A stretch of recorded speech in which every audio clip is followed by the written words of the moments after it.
There's a lot about all of our lives that we can't or don't want to share, or it doesn't feel as powerful when you talk about it. Maybe you can fill me up with a bright burning red. Going to the edge and like not falling and flying. Maybe you can fill me up with another empty space. Acting found me. I didn't go looking for this opportunity. It present like it was truly destiny in my case. Glue that other piece of you into that other piece of me. Maybe it's a beautiful mess. I'm never one to Maybe who's just adhered dance to with the, whatever this is what do you say, laying dogmas on of the me. business, or I just wanna break the this myself into pieces strategic till you take pre-prescribed me to variables of what you should targets you should be hitting and stuff. take me to the edge. I also write a lot, Whoa. so I enjoy writing very much.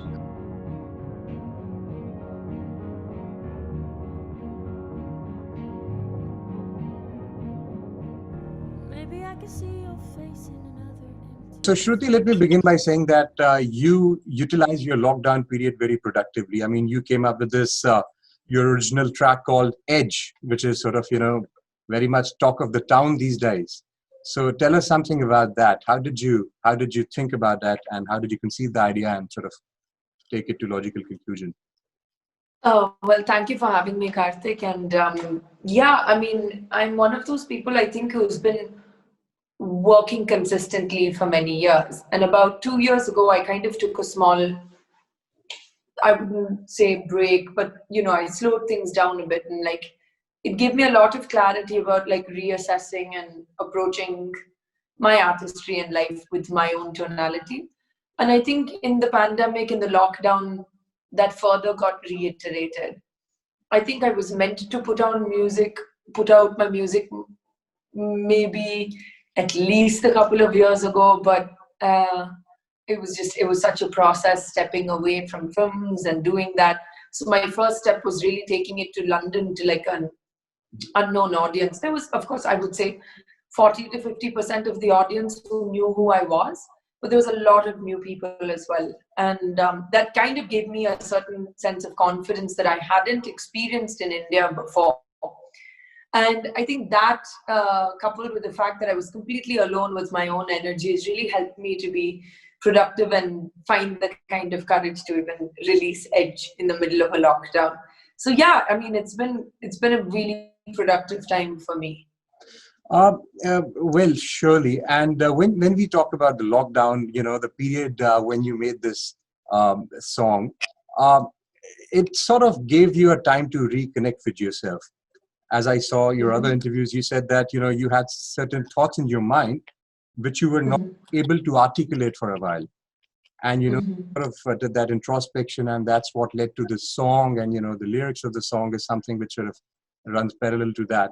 Tell us something about that. What are the kind of thoughts which made you do this? I think that I'm sure you'll agree as well, Karthik. The internal journeys we take, or the things we overcome within ourselves, it's a very silent, very uncelebrated victory, right? Mhm. Such an intimate process with oneself's own inner voice, and dealing with your shadows, your subconscious, your conscious needs. And I felt like I wanted to celebrate this, the fact that for me, personal growth has come from places of discomfort, or places of loss, or places of confusion. And the more I started finding that gray space beautiful, the more I was able to achieve internal things for myself. And so Edge is really about finding beauty and finding courage by going to the edge of anything. That edge could be anything for anyone. So yeah, that's really, I think, what I was trying to articulate for years. And there's a lot about all of our lives that we can't or don't want to share, or it doesn't feel as powerful when you talk about it. So Edge for me was that catharsis, really. And you have very creatively, beautifully presented. I was just going through the sort of procedure you did to shoot that. You shot it yourself, and then you used Yes. you used to press the record button yourself and record yourself, the cameras and all. I mean, was it due to, let me ask you, due to lockdown that you didn't have somebody to do it for you, or was it, the passion was so much that you... No, I mean, the thing is, the place where the place where I'm staying in Hyderabad, the days are quite, they can tend, well, it's raining now, so it's like super quiet, but it can tend to be really noisy and really, also I needed to shoot it at night because I wanted to create the environment in the video of a black box, sort of to represent the inner box in which we talk to ourselves. So I didn't need light leaking. It was a lot of planning and logistical stuff. So I thought, well, getting someone in at 10 o'clock in the night and going on till 2 a.m. didn't make sense. And I said, oh, I'll just shoot this myself, which was, it turned out fine, but it was a lot of work in terms of literally pressing the button with my toes and then having the fan there and then turning on the camera. So at one point I looked like a mad professor trying to control many things, but it was ultimately worth it, I think. That is something which passion makes you do. I mean, I was just listening to one of your interviews when you were talking about the sort of, the relation in a band you have with each other, and that kind of thing. So it makes you take those kind of actions, which may sound very sort of, abnormal, but I can understand your feeling. I've sort of... Yes, I wanted it to be a certain way, yeah. And it has been, let me say that, presented very creatively and very beautifully. What are Thank you. the reactions you're getting from your fans as far as Edge is concerned? I mean, it's been overwhelmingly amazing, to be honest with you. I thought, okay, fine, I'm going to do this and this is it. And then around 11:45, before the 12 p.m. outing on YouTube, it was already on VH1. I was like, oh my gosh, I've made a big mistake. The natural human reaction. The reaction has been much more positive than I expected. And I'm really, really humbled by that. I thought a lot of people would be like, but why does she need to sing in English and what is she doing? Or it wasn't, it was 98% positive, which was, I've never experienced that ever. Not in my film career, not for anything really. So this was my first, going to the edge and not falling and flying. And as well as the support from people in the industry who were just willing to share it. And it's truly been humbling. Yeah. Yeah. And also it is one of those unique genres, it sort of carries you along. Now, Shruti, you're also an actor. And yes. You have acted in various film industries. Now, firstly, let me begin by saying that you have said somewhere that your interest in acting was shaped by your passion to live alone. You're liking to live alone, just move out of house, and your likings in music has been shaped by your the likings of your mom with music. So yes, I say that Shruti as a musician, as a singer, is more passionate than Shruti as an actor?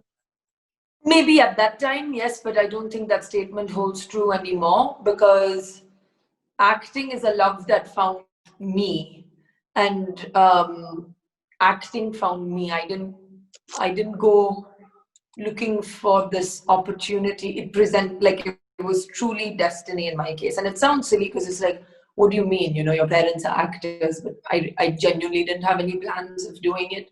And the way it came into my life and took over and has truly contributed in many positive ways, emotionally, financially, artistically. So yeah, I mean, I think all independent musicians know that it's a very tough financial choice to make, especially when I started, I was 21, 22.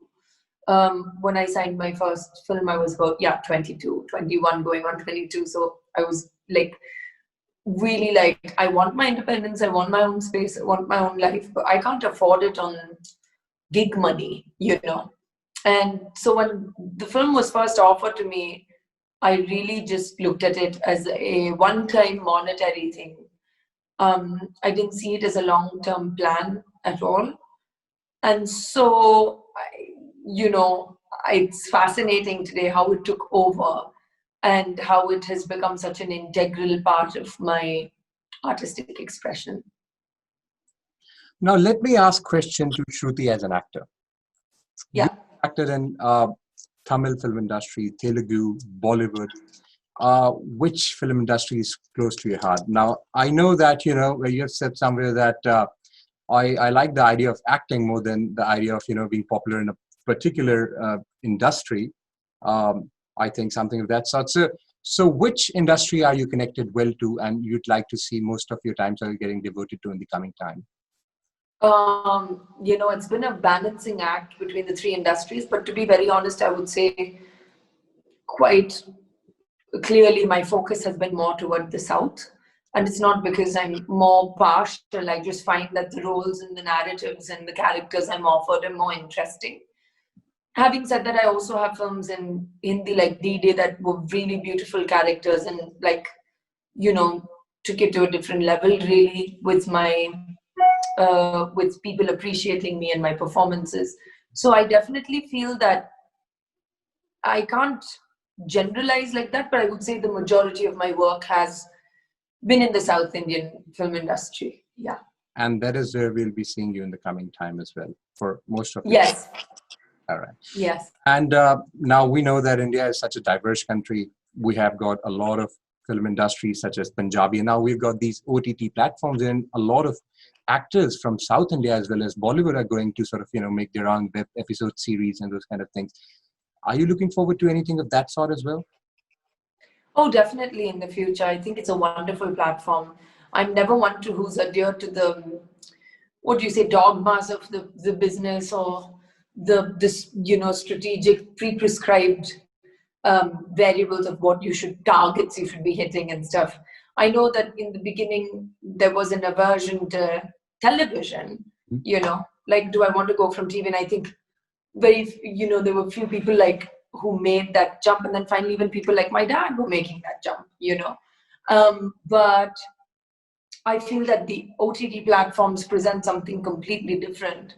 What I've noticed is people's attention spans and the effort. Do they want to make the effort to go out and see every single movie in a theater? No, it's just not possible in this day and age. Cinema, people, their lives, options, the internet, technology, everything has changed so much that I think OTT platforms actually offer you a larger audience over a longer time span. So I really love it as a platform. I'm personally a binge watcher and a fan of many series. So yeah, I think it's fantastic. Now, let me for a moment to come to Shruti as a person. Your personal side of it. Now, we've got a lot of people who are fans of yours as a singer, as actor. What are some of your hobbies which you keep sort of yourself busy with? I like cooking. I have to cook because I'm living alone. Yeah. So I'm trying to enjoy it. Yeah. So I like experimenting with food. I think it's creative.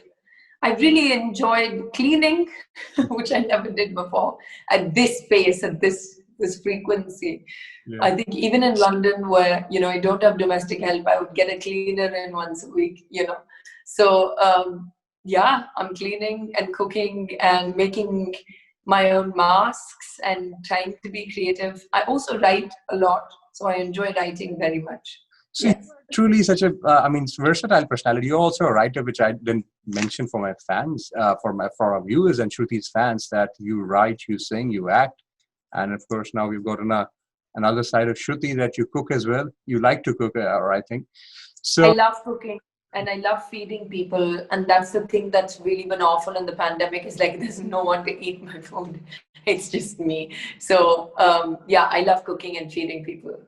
All right, Shruti, that's really nice to know. And I think on that note, I'd really let you go. And I think you're such a busy personality and you're coming up with a lot of projects and all. So, it was really nice talking to you. And we're definitely looking forward to many more occasions to talk to you and sort of connect to you. My pleasure, Karthik. Thank you so much for having me. And I hope to visit there soon, someday. Definitely. We're going to see you in Brisbane. This is exactly where we are located. And we want to see you in Brisbane. And we're looking forward to cover your sort of visit. I've never been, so I'm really looking forward. You've never been to Australia or not to Brisbane? Never been to Australia. It's weird, right? Like I've been to the most random places in the world map, but I haven't been to Australia. I know we are far off, so that could be one of the reasons.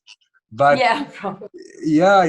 It's like a very beautiful place, Great Barrier Reef and Gold Coast, and we have got. I know.